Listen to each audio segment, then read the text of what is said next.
What's up, soccer fan across the globe? Welcome to another edition of the Soccer Family Zone. The name is Coach Baptiste. Always a pleasure to be with you guys, right? So today we're gonna talk about Orlando City, the soccer club here in Orlando. I gotta tell you guys, I've been a fan of this club from the very beginning. Those were the days when they moved the club from Texas to here, and they were playing actually in Walt Disney World where they were at the time, and they were at the USL level. I remember the excitement of having some type of professional soccer here in Orlando. It was bananas. It was insane, right? The first season, I would drive at times with my family to Disney to watch some of these games, right? So those were the years. The early years were very successful on the field and off the field for Orlando City, the Lions. So what happened is that we won the championship. One thing led to another. We had an ownership group that came in to support back then Phil Rollins, who actually was the actual president, along with his wife Kay. Two wonderful human beings, actually, just so you know. So those guys invited some other investors. One thing led to another. We had a huge community thing going on where we wanted to go to the MLS. And as you know, at the time, believe it or not, even though that was not that long ago, it took a lot for the MLS to consider your city as an extension, a franchise extension. Long story short, we managed to have the outpouring support of the entire community here as soccer fans, and then we ended up getting Orlando City into the MLS. Okay, we did not invest a dime, the ownership group did, but at that particular moment, Orlando City felt like a community club. Orlando City provided the vibe that you get if you're growing up in England, if you're growing up in Spain, and you're a socios de Barcelona or de Madrid. It was the same vibe almost. Fast forward a little bit now, Orlando City is in the MLS. So, as the original soccer fans, sometimes we find a disconnect, but we're not really going to talk about that too much today. We kind of want to talk about where we were at and where we're at today on and off the field. And as soccer fans, as Orlando City fans, what are we looking forward to and what we're expecting? Stay tuned. We'll be right back. Warm welcome to each and every single one of you again. We're talking about Orlando City. It's one of those clubs that I love dearly. You can see them in the background here. The thing about Orlando City for me is that it was a melting pot of a club from the very onset. A lot of people don't know the Orlando community here, how diverse we are as a community. This is one of the communities that's kind of hidden, right? Because you go to Miami in Florida, well, everyone knows about Miami. And then you go to Tampa, you kind of know about Ybor City and whatnot. But Orlando's always have that rep as, this is just Disney World country, so to speak. Well, it's great. We love Disney World, but Orlando City Soccer Club was our way of announcing to the world, well, there is way more than just theme parks here in Orlando. Imagine if you're an avid football soccer fan coming from England, coming from Argentina, or coming from Ecuador, wherever, and then you come here on vacation with the family, and then you can catch a game. I think that's one of the things that Orlando City offered from the very onset of this club. Now, fast forward to now, the club has won the U.S. Open Cup. We've qualified last season for the regional equivalent of the UEFA Champions League, which is the CONCACAF Champions League for the clubs, actually. That's kind of where we are at today. And of course, we're in the MLS competing against a lot of good teams, but regionally, we have Atlanta, that's right there. And then we just have Enter Miami that arrive in the MLS. So it's always good to have that competition around and understand, hey, what are we doing? Are we keeping up with the competition regionally here? Because you're talking about southern soccer, soccer in the southern United States of America. So that's always important, right? So as a result, it's very, very key for us to understand Orlando City as a club, how we doing on the field and off the field, right? Well, Orlando City has had a very, very horrible month of March. Okay, again, when you to put it into context, when you play the U.S. Open Cup, which is the national open league here, Open Cup league here for the US, the equivalent of the FA Cup for those of you watching in Europe, or the equivalent of perhaps La Copa del Rey in Spain, to explain it. So when you win that competition, you don't win it and expect to get bounced in the first round into the next competition, because you win that competition to get into a bigger competition like the club championship, the Champions League, CONCACAF Champions League, and that's what happened with Orlando City, right?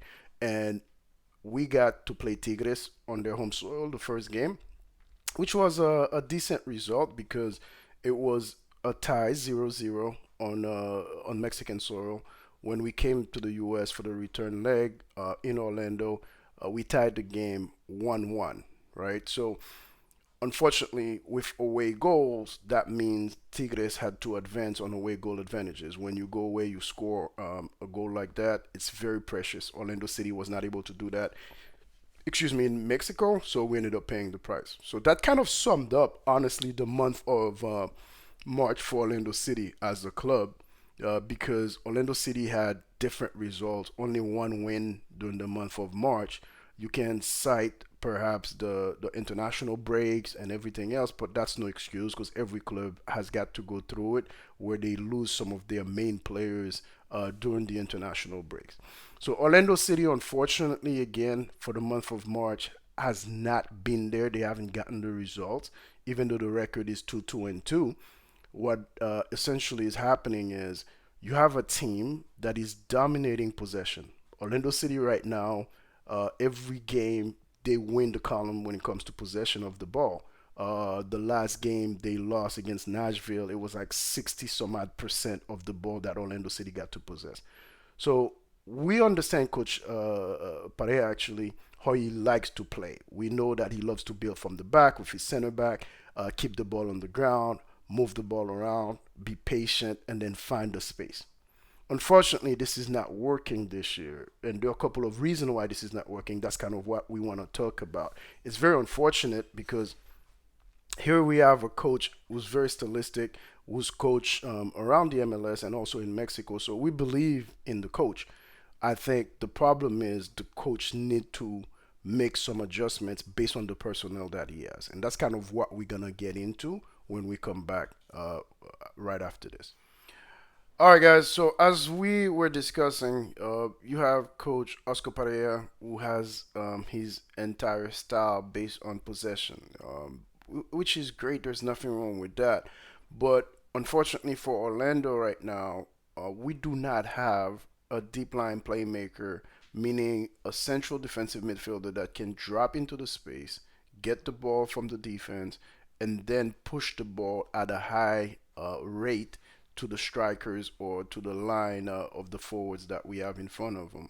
Now we're also having some issues with speed this year in terms of can we get the strikers to be fast enough, whereas when the lines open up for the quick passing to be there, that they can be there. Don't get me wrong, Pereira was the number 10 for Orlando City. He's quite good technically on the ball, but is getting a little older, so the pace is not there, and of course he's not the tallest midfielder either in terms of stature, whereas he can ping those balls above the other opposing midfielders. So that's creating some kind of issues. And on top of it, Orlando's bigger strikers, Maguire, really as one of them, he's very combative and everything else on the field. He's helping, but he has not been able to provide the type of hold up play that Orlando needs from a nine when Orlando decides to go directly. So as a result, what you have going on is possession for possession's sake almost, because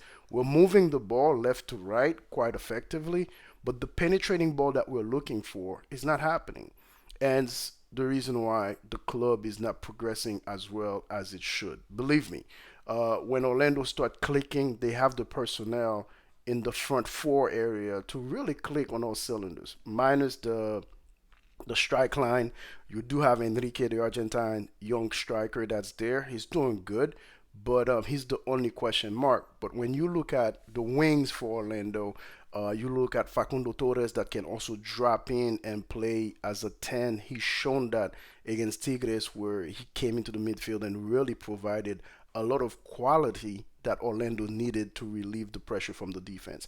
So Orlando has a good front four if you want to look at it this way. But the main issue Orlando's facing right now, where the possession is not being converted into goal scoring opportunities, not necessarily goal, but real tangible goal scoring opportunities, is the fact that we don't have either fast enough deep lying playmaker or a, a tall enough deep line playmaker that can distribute those balls quicker than Pereira can when it comes to the transition between the defenders going to the midfielder and then to the attack. So that's one issue that Orlando is going to have to fix. I'm hoping the 2 weeks that Oscar Pareja has the head coach had off, he's able to manage that. Does that mean he's gonna find a deep line playmaker that fits what we're talking about? No, but I think midfielder Pereira, the number 10 for Orlando City, is experienced enough to know what's missing, and if he's gonna be that deep line playmaker for Orlando City, then he needs to have the vision to ping those balls very quickly to get us going offensively. You don't need to have 60% possession and not create clear goal scoring opportunities. That's not gonna work. As soccer fans, as avid fans, we love beautiful football, but beautiful football with no result doesn't get us anywhere. So we hope that that's something that can be fixed. Of course, Enrique should get going as well because the strike force is not there right now for Orlando City in terms of scoring. I believe we scored like what 4 goals this season so far. That's not gonna cut it in a league where open play is very important, transition is very important. So what do I mean by that? Orlando City played against Nashville. Again, Orlando City had like 60 some odd percent of the possession, but Nashville killed us. When I say killed us on every single opportunity that they got. One of the goals they scored is just a silly foul in midfield, and the Orlando City players were not quick enough on the reset, and the player just took a quick free kick, dropped over the back line of Orlando City. Galazi was pushed up a little too much in his 18-yard box, and that's a goal. Second goal they scored, same situation in transition. Orlando City lost the ball in possession, got picked apart in possession in their defensive third. Nashville picked up the ball, created something out of nothing again, and you have one defender in the box trying to go challenge with no support. And it's just one of those silly goals that you have. And I think that's the next thing as well. As we talk about a deep line playmaker or midfielder, that center defensive mid position is essential because they need to provide the protection on top of the back line as well. Because we know Oscar Pareja loves to play with a back four. So when you have that fifth defender in those situations, that has to be the deep lying central midfielder. That has to be there to provide enough coverage. Whereas when the build up collapse, that guy can drop into the space and provide coverage to the oncoming opposing midfielders that are coming to join the attack for their teams. And that hasn't been there all season long so far. That hasn't been there. It's a long season. We are not quite there yet in terms of the amount of games that's left to be played. We firmly believe Orlando City can make something happen this season because they have a quality roster with some very strong South American players in it. But Orlando City needs more players. Again, more than likely, if Orlando's in the shopping market, we are hoping they will listen uh, uh, uh, to this show here and kind of adhere to some of the advice we are giving for free. Perhaps we need to go recruit, a more mobile and agile central midfielder, center defensive mid, because we need someone that can protect the back line, someone that can read the game and ping those balls above opposing midfielders to get it to our line of forward so that we can get our attacks going much quicker because we are building up, but the build up pace or tempo is way too slow, and we don't understand how to shift the tempo yet because we have a lot of young wingers as well. All wingers right now, yeah, they know how to go, but they're one speed at all time. We don't need that. That's why you need not only an experienced center defensive mid, but also a center defensive mid that can increase the tempo, slow it down, and give you that kind of balance that you need as a team, especially in transition when your attack breaks down. You need someone that can be there to cover for you. Last but not least, Orlando City definitely need more speed this season. The attack force, while we have some guys that are really tall, 6'4", I think Maguire is, that's great and all, but I think Kara is very tall as well as a striker for us, but we need more speed. Whether from Enrique, he's shown that he can be fast, but we need that different level of fast to open up a lot of the passing lane between the midfield and the attack. And obviously, it doesn't hurt us to have an extra defender as well, because the back line has been a little slow this season. So let's see what can be done. We know Galezi got it in goal for us.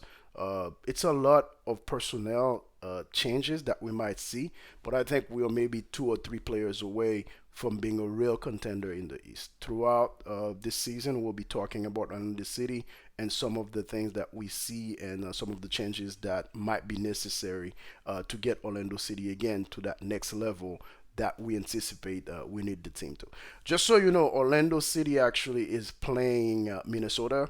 That's what we wanted to talk to you about as well. That's the game that's coming up, and this is this Saturday, April 15th in Minnesota. This is gonna be a huge game. Every time Orlando City play Minnesota, it's always a big game. So let's hope and that it's gonna be the turning point because after 2 weeks off, I'm quite excited to see what Oscar Generalito has cooked up for us as soccer fans, especially as Orlando City fans.